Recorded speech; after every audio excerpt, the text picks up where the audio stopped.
Hello friends, स्वागत है आप सबका अपने यूट्यूब चैनल अर्थ मित्रा पे। और मैं हूं आपका होस्ट, आपका दोस्त डॉक्टर जयदीप शर्मा। और इस कॉरपोरेट फाइनेंस या फाइनेंशियल मैनेजमेंट की सीरीज में हम 6 वीडियो शूट कर चुके हैं। ये नेक्स्ट जो वीडियो है that is about dividend policy और डिविडेंड डिसीजन। हमने स्टार्ट में कहा था कि फाइनेंस मैनेजर के कुछ मेजर फंक्शन होते हैं, तो one of the major function is dividend decision और डिविडेंड पॉलिसी बनाना, डिसाइड करना कि कितना डिविडेंड डिस्ट्रीब्यूट करना है, कितना रिटेन करना है। तो इस वीडियो में हम देखेंगे what do you mean by dividend, dividend क्या होता है, टाइप्स ऑफ डिविडेंड, कौन कौन से फैक्टर हैं जो अफेक्ट करते हैं डिविडेंड को डिसाइड करने में, और फिर हम इसके देखेंगे कुछ मॉडल या थ्योरीज और उसके numericals. Okay, so first we will see what is dividend. Dividend क्या होता है? Dividend is the portion of company profit distributed among its share holder as a return on their investment. Dividend क्या है? Company के profit का वो हिस्सा है जो हम उसके शेयर होल्डर को डिस्ट्रीब्यूट करते हैं। ठीक, मींस क्या है कि कंपनी का जो प्रॉफिट होता है, टोटल जो प्रॉफिट होता है, वो सारा डिस्ट्रीब्यूट नहीं किया जाता। ठीक, उसको दो पार्ट में डिवाइड कर देते हैं। तो कंपनी का जो प्रॉफिट होता है that will be distributed among two parts. एक तो हम कुछ पैसा उसको रिटेन कर लेते हैं, उसको बोलते हैं रिटेन्ड अर्निंग, और कुछ पैसा हम डिस्ट्रीब्यूट करते हैं। जो डिस्ट्रीब्यूट करते हैं उसको हम बोलते हैं डिविडेंड। तो यानी कंपनी का जो प्रॉफिट है वो दो पार्ट में बांट दिया जाता है। एक हिस्सा वो जो डिस्ट्रीब्यूट किया जाएगा, किसको डिस्ट्रीब्यूट होगा? उसके मालिकों को। मालिक कौन है?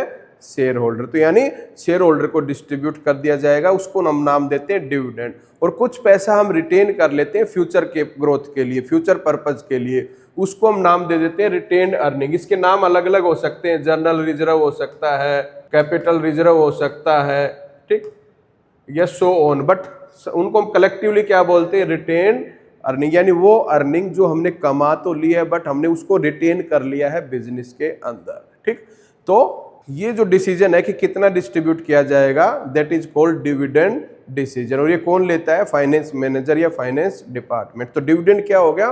कंपनी के लाभ का वो हिस्सा जो उसके शेयर होल्डर को उसी साल बांट दिया जाएगा, that will be known as dividend. तो डिविडेंड हमारा दो तरह से हो सकता है डिस्ट्रीब्यूट हम करते हैं, कैश डिविडेंड या बोनस शेयर। ठीक, जब हम उनको पैसा कैश का मतलब बैंक के थ्रू, आजकल तो कैश तो है ही नहीं, तो बैंक में हम उनको ट्रांसफर कर देते हैं, या पहले चेक से देते थे, या डीडी आता था शेयर होल्डर के घर, उसको फिर वो अपने अकाउंट में जमा कराता था। बट आजकल क्योंकि ऑनलाइन का जमाना है तो कंपनी क्या करती है, हर शेयर होल्डर का बैंक अकाउंट उसके पास होता है डीमेट अकाउंट के थ्रू, और वो उसके डायरेक्टली डिविडेंड उनके अकाउंट में ट्रांसफर कर दिया जाता है, और उसको एक मैसेज और मेल दे दिया जाता है कि आपके अकाउंट में इतना इस साल का डिविडेंड ट्रांसफर हुआ है। तो that is known as cash dividend, यानी paid directly to the shareholder, उनको कैश या बैंक के थ्रू दे दिया जाता है।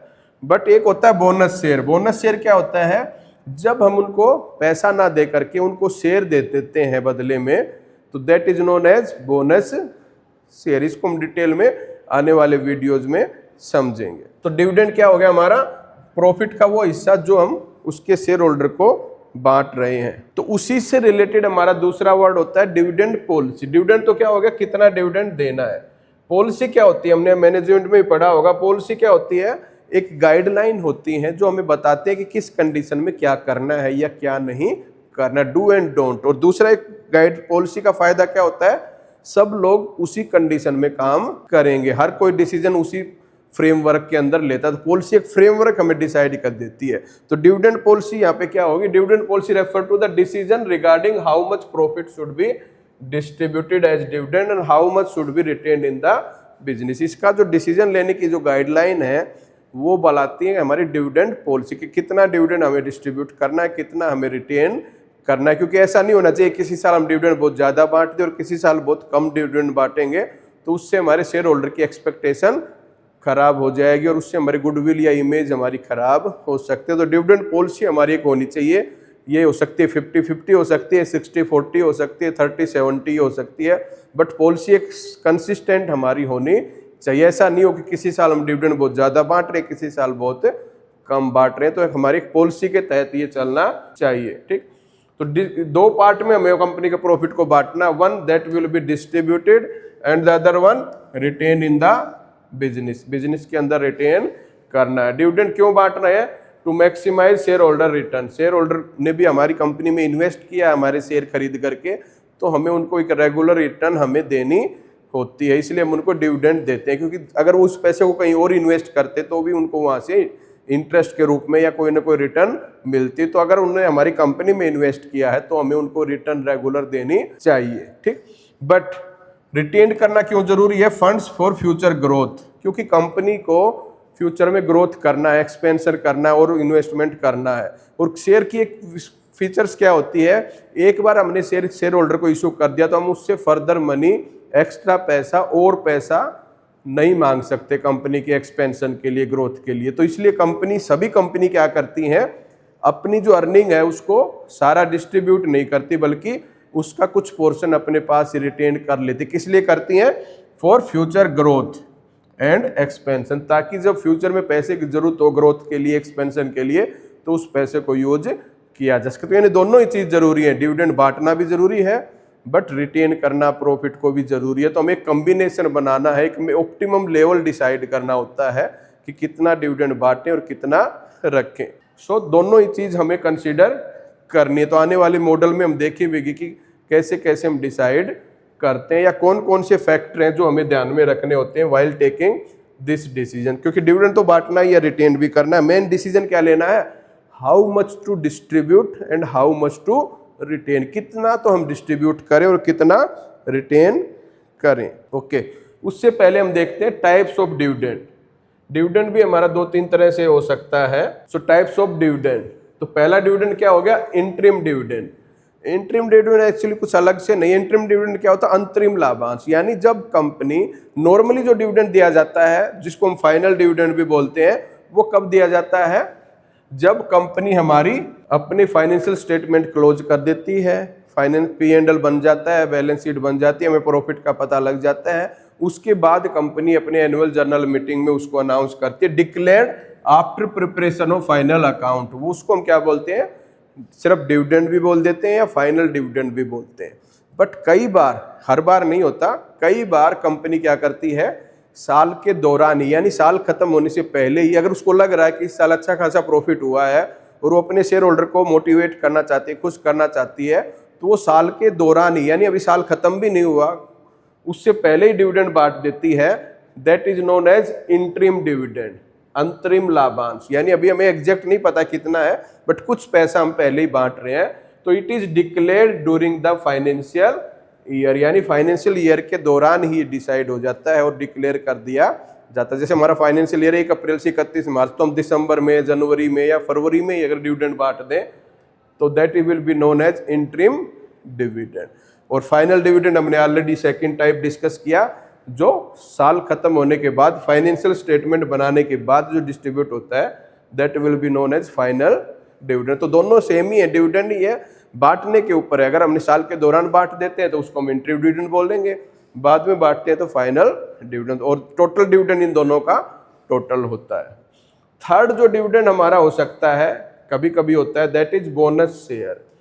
बोनस शेयर में क्या होता है, शेयर होल्डर को दिए तो जाता है, बट वो पैसा ना दे करके उनको शेयर दे दिए जाते हैं और उसके बदले उनसे कुछ नहीं लिया जाता, फ्री ऑफ कॉस्ट उनको शेयर देना, that is known as bonus share. Additional share issued in, यहाँ पे गलत हो गया है, इन ल्यू ऑफ कैश नहीं है, एडिशनल शेयर इश्यू होते हैं in free of cost, that will be free of cost. Additional share जो इश्यू होंगे विदाउट चार्जिंग देयर मनी, उनसे कुछ पैसा नहीं लिया जाएगा, बल्कि वो किसके बदले होते हैं, जो रिटेन अर्निंग हमने पहले करी है उसके बदले उनको जो शेयर फ्री ऑफ कॉस्ट में दिए जाते हैं, that is known as bonus share. Bonus इसलिए कह रहे हैं क्योंकि वो उनको फ्री में मिले, तो वो एक हिसाब से हम उनको नगद ना दे करके उनको शेयर दे रहे हैं, इसलिए हम उनको क्या बोलते हैं, बोनस शेयर। तो ये भी डिविडेंड देने का एक तरीका है, इसमें हम कैश ना दे करके हम उनको शेयर दे देते हैं।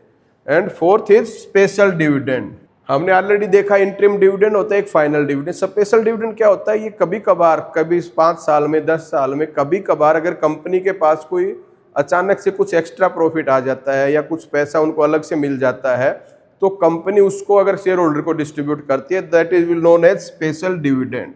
One time dividend due to exceptional profit. कई बार कंपनी को कोई प्रॉफिट हो गया, मान लो कंपनी के पास कोई जमीन थी एक्स्ट्रा और वो कंपनी ने बेच दी और वो कई गुना में बेच दिया। हमने मान लो 1 लाख में ली थी कभी 10 साल पहले, आज उसकी वैल्यू 1 करोड़ होगी, हमने उसको बेच दिया। तो ये जो 99 लाख का प्रॉफिट हुआ, इसको हम शेयर होल्डर को देना चाहते हैं, तो उसको क्या नाम दिया जाएगा? Special dividend. क्यों दिया जाएगा नाम? है तो डिविडेंड ही, ताकि उसको पता रहे कि ये इसी साल मिलेगा। मान लो मैंने उसको बिना कुछ कहे डिविडेंड दे दिया, नॉर्मल डिविडेंड देता हूं मैं 10 रुपए साल के, इस साल मुझे एक्स्ट्रा प्रॉफिट हुआ कहीं से एक्सेप्शनल, और मैंने उस साल उसको 50 रुपए दे दिए, तो अगले साल वो क्या एक्सपेक्ट करेगा कि पिछले साल मुझे 50 रुपए डिविडेंड मिले थे, तो इस साल 50 या 50 से ज्यादा मिले। और अगर मैं उसको फिर 10 रुपए दूंगा सिर्फ, तो वो हमारा डीमोटिवेट, हमारी इमेज खराब हो जाएगी। तो अगर आपको कोई स्पेशल डिविडेंड दे रहे हो जो वन टाइम है, तो उसका आपको प्रॉपर अनाउंस करना होता है कि ये जो डिविडेंड दिया जा रहा है ये कौन सा डिविडेंड है? स्पेशल डिविडेंड है। तो नॉर्मल डिविडेंड हम 10 रुपए अलग देंगे, और जो स्पेशल डिविडेंड 40 रुपए है वो अलग से दिया जाएगा, ताकि शेयर होल्डर की एक्सपेक्टेशन अगले साल उसके बारे में ना रहे। तो ये हमारी होगी 4 टाइप्स के dividend: interim dividend, final dividend, bonus share and special dividend. तो नेक्स्ट हम देखेंगे कौन से ऐसे फैक्टर हैं विच डिसाइड या which need to be taken care while deciding how much to distribute, या डिविडेंड कितना दे। कौन कौन से फैक्टर हैं जो हमें ध्यान में रखने होते हैं, या जो हेल्प करते हैं डिसीजन लेने में कि कितना डिविडेंड हम बांटें। क्योंकि अलग अलग हो सकता है, एक तो हो सकता है सारे का सारा बांटूं, 100% में बांट दूं, ठीक। एक हो सकता है मैं सारे का सारा रिटेन करूं, या फिर अलग अलग कॉम्बिनेशन है 50-50, 60-40, 30-70। तो कौन सी चीज है जो हमें डिसाइड करती हैं कि डिविडेंड हमें ज्यादा बांटना है या कम बांटना? कौन कौन से ऐसे फैक्टर हैं वो हमें कई बार एग्जाम में पूछ लेते हैं। What are the factor affecting dividend policy, या what are the factor affecting the dividend decision. कौन कौन से फैक्टर हैं? तो नंबर 1 है प्रॉफिटेबिलिटी। सीधी सी बात है, डिविडेंड क्या है? प्रॉफिट का ही तो पार्ट है। तो अगर प्रॉफिट ज्यादा होगा तो ऑटोमेटिक बात है कि डिविडेंड भी ज्यादा होगा, और अगर प्रॉफिट कम होगा तो डिविडेंड कम होगा। Higher the profit higher the dividend, और lower the profit lower the dividend. तो सबसे बेसिक और सबसे मेन चीज क्या है? प्रॉफिटेबिलिटी है। अगर किसी साल प्रॉफिट नहीं होगा तो हम नहीं बांटेंगे, कम होगा तो कम बांटेंगे, ज्यादा होगा तो ज्यादा बांटेंगे। तो सबसे पहला पॉइंट क्या ध्यान में रखना है कि प्रॉफिट हमें कितना हुआ है, अच्छा खासा हुआ, कम हुआ है या नॉर्मल हुआ है। नंबर 2 लिक्विडिटी पोजीशन, ठीक है। पहला चीज है प्रॉफिटेबिलिटी है, बट कई बार क्या होता है सिर्फ प्रॉफिट ज्यादा होने से भी हम डिविडेंड ज्यादा नहीं बांटते हैं या नहीं बांट सकते। क्यों नहीं बांट सकते? उसका एक रीजन है लिक्विडिटी पोजीशन। लिक्विडिटी क्या है कि आपके बैलेंस शीट में, आपके बैंक में कितना पैसा है। मान लो हो सकता है प्रॉफिट तो इस साल आपने अच्छा कमा लिया, बट आपके पास बैंक में पैसा नहीं है, लिक्विडिटी आपकी कम है। ऐसा हो सकता है कई सिचुएशन। जैसे फॉर एग्जांपल आपने पैसा तो कमाया, प्रॉफिट कमाया, बट आपने उससे कोई असेट्स खरीद ली, तो आपकी बैलेंस शीट में से पैसा चला गया, बैंक से आपका पैसा कम हो गया। या दूसरा क्या सीन क्या हो सकता है, आपके पास कोई लोन चल रहा था आपके नाम से, उसने वो अपने इस साल अपने लोन को रीपे कर दिया, तो क्या होगा? आपकी बैंक बैलेंस कम हो जाएगा। हालांकि आपका प्रॉफिट ज्यादा है बट आपका बैंक बैलेंस कम, आपकी लिक्विडिटी कम है। तो ऐसी सिचुएशन में हालांकि मेरे पास प्रॉफिट सफिशिएंट है, अच्छा खासा है, बट क्योंकि मेरे पास लिक्विड पैसा कम है तो मुझे डिविडेंड कम बांटना पड़ेगा। तो यानी डिविडेंड डिस्ट्रीब्यूशन के लिए दोनों चीज जरूरी है, प्रॉफिटेबिलिटी भी होना चाहिए और आपके पास लिक्विडिटी पोजीशन। यानी लिक्विडिटी पोजीशन क्या है? कैश अवेलेबिलिटी भी आपके पास होनी चाहिए। अगर एक चीज भी कम है तो हमें डिविडेंड कम ही बांटना पड़ेगा। तो मेजर 2 पॉइंट कौन से हो गए? Profitability and liquidity. Third point क्या है? Growth opportunity. ग्रोथ अपॉर्चुनिटी क्या होती है? अगर हमारी प्रोडक्ट ऐसा है, हमारी फर्म ऐसी जिसके पास फ्यूचर इन्वेस्टमेंट के स्कोप है, ग्रोथ के स्कोप है, तो हमें क्या करना होता है? नई इन्वेस्टमेंट करनी होती है। तो हम क्या करते हैं? कम प्रॉफिट डिस्ट्रीब्यूट, डिविडेंड कम बांटेंगे और उस पैसे को रिटेन करके फ्यूचर ग्रोथ के लिए इस्तेमाल करेंगे। तो वहां पे हमारा क्या होगा? डिविडेंड कम होगा। बट अगर इसकी रिवर्स पोजीशन है, हमारी इंडस्ट्री ऐसी है जहाँ पे फ्यूचर ग्रोथ के कोई स्कोप ही नहीं है, इन्वेस्टमेंट का कोई स्कोप ही खत्म हो चुका है, तो हम रख के क्या करेंगे? तो ऐसी कंडीशन में हम डिविडेंड ज्यादा से ज्यादा डिस्ट्रीब्यूट करेंगे और रिटेन कम से कम करेंगे। तो ग्रोइंग फर्म जो है वो रिटेन मोर अर्निंग करती है। जो फर्म ग्रोइंग है, जिनकी साइज बढ़ता जा रहा है, वो क्या करते हैं? रिटेन करके पैसा, डिविडेंड कम बांटेंगे, रिटेन करके इन्वेस्ट करते चले जाएंगे। और इसका जो वाइस वर्सा है, वहां पे रिटेन ना करके डिविडेंड डिस्ट्रीब्यूट किया जाएगा। तो यानी डिविडेंड का डिसीजन लेते हुए मुझे ये भी देखना है कि क्या मेरे पास ग्रोथ अपॉर्चुनिटी है, री इन्वेस्टमेंट की अपॉर्चुनिटी है या नहीं है। उसके अकॉर्डिंगली भी मैं डिविडेंड को डिसाइड करूँगा। यानी कई बार हमारे पास प्रॉफिट भी अच्छा खासा है, लिक्विडिटी भी है, बैंक में पैसा भी पड़ा है, बट मुझे पता है 2 महीने बाद मुझे ये पैसा कहीं इन्वेस्ट करना है फ्यूचर में अपने बिजनेस को ग्रो करने के लिए। तो मैं क्या करूँगा, डिविडेंड कम बांट के उस पैसे को रखूँगा 2 महीने तक, ताकि मैं उसको इन्वेस्ट कर सकूँ। तो ग्रोथ अपॉर्चुनिटी को भी मुझे कंसीडर करना है while taking decision of dividend. Fourth आता है legal restriction. Company act provision must be followed. तो जिस भी कंट्री में हम काम कर रहे हैं उसके कुछ एक्ट हो सकता है, उसका कुछ लीगल प्रोविजन हो सकता है कि इतना डिविडेंड बांटना ही बांटना या इतना नहीं बांटना, तो हमें उस लीगल प्रोविजन को भी फॉलो करना पड़ेगा। अगर डिविडेंड से रिलेटेड कोई एक्ट में कोई प्रोविजन है तो वो हमें फॉलो करना पड़ेगा। फिफ्थ है स्टेबिलिटी ऑफ अर्निंग। ये भी आजकल काफ़ी है, ध्यान में रख, stability earning support stable dividend. अगर मेरी कंपनी अर्निंग स्टेबल है, मुझे पता है हर साल इतना प्रॉफिट होगा ही होगा, ना इससे कम होगा ना बहुत ज़्यादा होगा, तो मैं उसी हिसाब से अपना डिविडेंड डिसाइड कर सकता हूँ। बट अगर हमारी कंपनी या प्रोडक्ट ऐसा अनस्टेबल है, किसी साल बहुत ज़्यादा प्रॉफिट हो जाता है, किसी साल बहुत कम होता है या लॉस हो जाता है, तो प्रॉफिट वाले साल में मैं डिविडेंड कम बांटना पड़ेगा मुझे, क्योंकि मुझे पता है अगले साल हो सकता है मुझे कम प्रॉफिट हो तो मैं उतना डिविडेंड ना बांट पाऊँ। तो स्टेबिलिटी भी हमारे लिए एक जरूरी है डिविडेंड बांटते हुए। जो बिजनेस अनस्टेबल होते हैं, जहाँ पे बहुत ज़्यादा फ्लक्चुएशन होती है, वहाँ पे हमें डिविडेंड कम बांटना चाहिए, क्योंकि अगर किसी साल आपने ज़्यादा बांट दिया और अगले साल आप उतना नहीं बांट पाए तो वो हमारे लिए एक नेगेटिव पॉइंट हो सकता है। तो स्टेबिलिटी ऑफ अर्निंग भी देखना है।